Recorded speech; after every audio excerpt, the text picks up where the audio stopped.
welcome to Money Control. This is Shraddha Sharma and you're watching Reporter's Take. China beats India in the monthly two-wheeler sales figure to claim the top spot. Let's get more details on that with Money Control's Swaraj.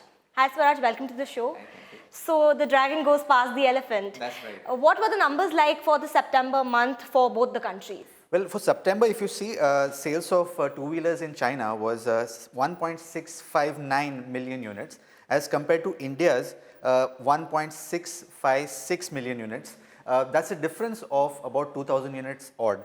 But interesting to note is that China has been consistently growing in the last few months, but India's sales in the last many months have been on a decline.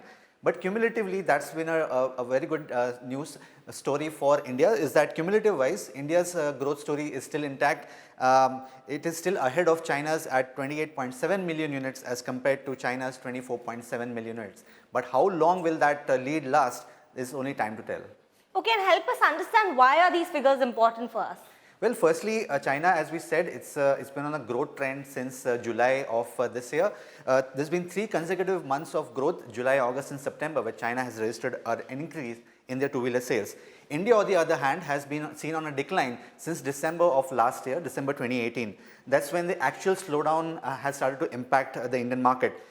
We've seen reasons for that are floods, which many of the states have been affected with, insurance premium hike rather, fuel price hike and rural demand. These are the many of the factors that has led to a decline in sales and demand for Indian two-wheelers. Alright, do you think India will be able to reclaim the top spot again like in the previous years? There has been at least a 6 months demand recovery that will be required for the Indian market to get back to a growth phase, at least in the positive territory.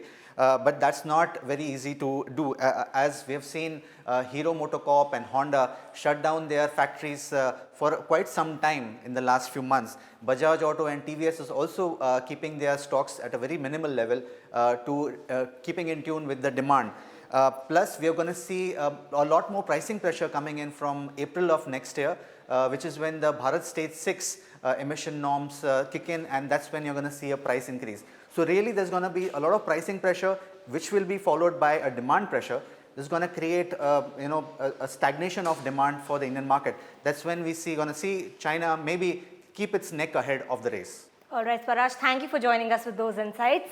So China has been showing a growth trend from the past few months, but India has to show a certain recovery rate to get back in the game. That's all for today's episode of Reporter's Take.